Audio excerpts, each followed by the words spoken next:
Bismillahirrahmanirrahim. Assalamu alaikum everyone. Hope you all are doing good. Do subscribe, like, and follow the channel. The topic that we're going to discuss today is an interesting one. So let's begin. Today we are going to discuss how two devices communicate with each other.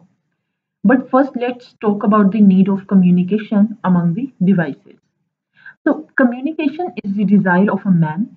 When human voice became inadequate, ancient civilizations devised certain drum codes and smoke signals to send information to far off distances. These were the first primitive methods of communication, and these methods gave a way to send messages through electronic pulses. A stand-alone computer communicates very efficiently by connecting itself with the other computers through electronic signals or cables.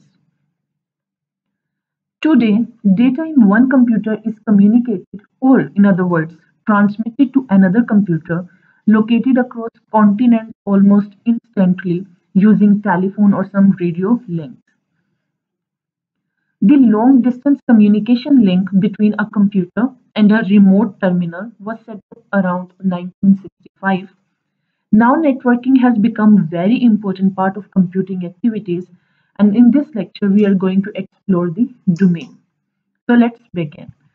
Data communication. Data communication deals with the transfer of data between two remote points or places by using suitable medium. The medium may either be a wide medium or a wireless medium. The most important question in data communication that rises is how effectively the data can be transferred, meaning how fast one can transfer the data with minimum cost, less complexity, high speed, and minimum loss of data. So let's see it in a bit of more detail. So high-speed computers and data communication. As all of us know that the advent of high-speed computers have revolutionized every branch of science and technology. These same revolutions are true for data communications as well. To ensure high-speed data communication, one should follow some rules or standards, or in other words, methodologies, which help in the efficient data transfer. Some of these methodologies or standards include use of certain different protocols or network standards or some certain type of devices. Let's see how we can evaluate the data communication effectiveness. So, the data communication effectiveness. One thing we should be clear about is that the data in digital communication is all in binaries, which means it's all zeros and ones. The effectiveness of data communication will rely on three factors. The number one, the delivery of the data. Number two, the accuracy of the delivery. And the number three, the time of the delivery. So let's discuss the data communication effectiveness factors, that is delivery, accuracy, and timeliness in detail one by one. So the very first factor is delivery.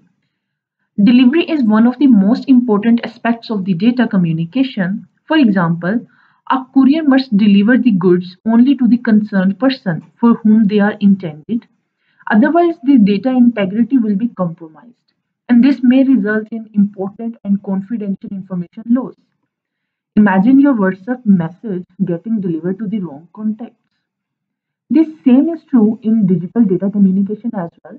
The network device must deliver the data at the other end to those devices for which the data is intended. This correct delivery of data ensures the data security as well. Second, the accuracy. So the system must deliver the data accurately. That is, there should not be any type of a change or loss or deformation of the data in the delivered message. Any data deformation or loss means that data is corrupted and is not reliable anymore. Same goes for the data digital communication as well.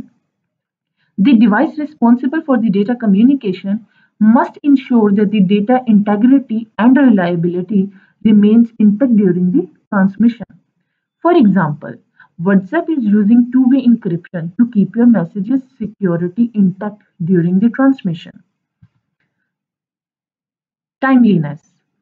Timeliness is super important in digital data communication. For example, in the case of audio and video messages, the timely delivery means delivering the data as they are produced in the same order of production and without unnecessary delay. This type of delivery is called real time transmission.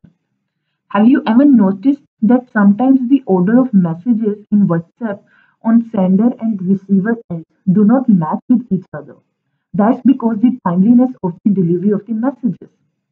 The network device handling the transmission must deliver the data on the prescribed time and in the same order as well. Otherwise, the delivered data may not be of any use if it is being transmitted at a later time. Components of communication devices. So there are five important components of a good communication device. The first one is the message. The message is the data or information that is being communicated from one device to another. The message could either be a text or audio, video or picture or any combination of these. Second is the sender. The sender is a device that sends a data message. It could be a computer, workstation, mobile, video cameras, etc. Receiver. Receiver is also a device that is receiving the data. It also could be a computer, workstation, mobile, or television. Medium. The transmission medium is the physical path by which the message will travel from sender to its receiver. The medium could be a pair wire, coaxial cable, fiber optic cable, or radio wave, etc. Protocols. A protocol is a set of rules that govern the data communication. It represents certain arrangements between the communicating devices, that is, the sender and receiver devices. Without a protocol, two devices may connect with each other, but they cannot communicate with each other. Just like human beings, language is a protocol for understanding the meaning of the words. Here is the block diagram showing all the five components of the communication system. Here we have two devices, the sender and the receiver, the medium on which the message is being transferred, and protocol on both sender and receiver devices to understand the message that is being transferred via a medium. In this next lecture, we will discuss the digital data communication in more details. If you have any queries or topic requests, please feel free to comment them. Allah Hafiz.